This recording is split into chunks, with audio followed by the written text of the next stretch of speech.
Every night, the CEO sat alone on the couch, waiting for his wife to come home. But for an entire week, she never showed up. One day, the housekeeper finally told him that his wife had returned, but had gone to the old estate to pick up some flowers. Without hesitation, the CEO rushed over.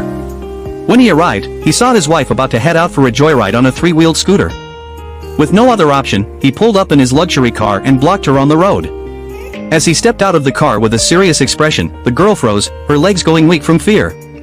The CEO turned to his assistant and asked, "Can you drive that thing?" The assistant immediately nodded, "Yes, sir." The CEO instructed him to drive the scooter back, and the girl had no choice but to obediently get into the car. But she was too scared to sit in the front seat next to him. Her best friend, seeing this, tried to ease the tension. "He's your husband," she whispered, nudging her forward. The girl feared him so much because of the rumors everyone said the CEO was cold and ruthless. Their marriage was arranged between families, and they had just had their wedding a few days ago. But ever since, she had been too afraid of his icy demeanor to get close to him. What she didn't know was that, beneath that cold exterior, the CEO had secretly loved her for years. The marriage she thought was arranged was actually something he had pursued. He knew she wasn't used to being a wife yet. So, each night, he would quietly sleep beside her and leave before dawn, so she'd never notice. She still felt like she was single. She even called him uncle like her best friend did. One day, the CEO couldn't take it anymore. He asked her sternly, "Who told you to call me uncle?" The girl was stunned into silence.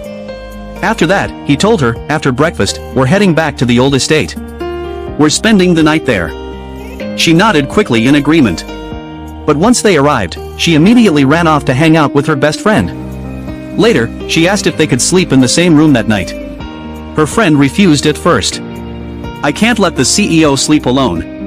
But after enough pleading and puppy eyes, the friend reluctantly approached the CEO and said nervously, "She wants to sleep with me tonight." Seeing the fear on both their faces, the CEO sighed and agreed.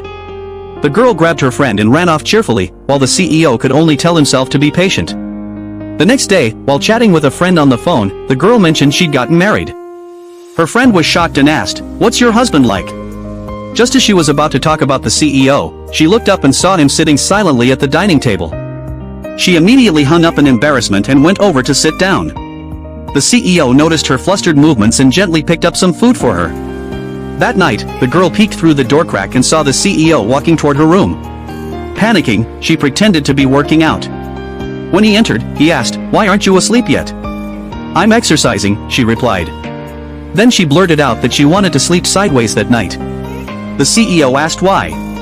She hesitated before saying, "I'm used to sleeping alone." His face turned cold. She quickly added, "Just give me some time, I'll get used to it." Seeing him nod, she left the room with relief. One night, while working late, the girl remembered that her brother had bought her an apartment near the office. Excited, she texted the CEO, "Working late tonight, so I'll just stay at the apartment." She didn't come home for several days. The CEO eventually found out from the housekeeper that she'd been gone for a while. When she finally returned, the CEO called her in for a talk. "Why haven't you been coming home?" he asked. "I've been working late," she said. But with every follow-up question, she realized she worked at his company.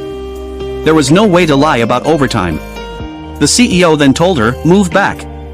Just as she was about to find another excuse, he cut her off with a cold expression. "We're married." She had no comeback for that. Softening his tone, the CEO stepped closer and said, "I'm not trying to control you. But please, stop running away from me." As the words left his mouth, the air between them grew warm and charged with emotion.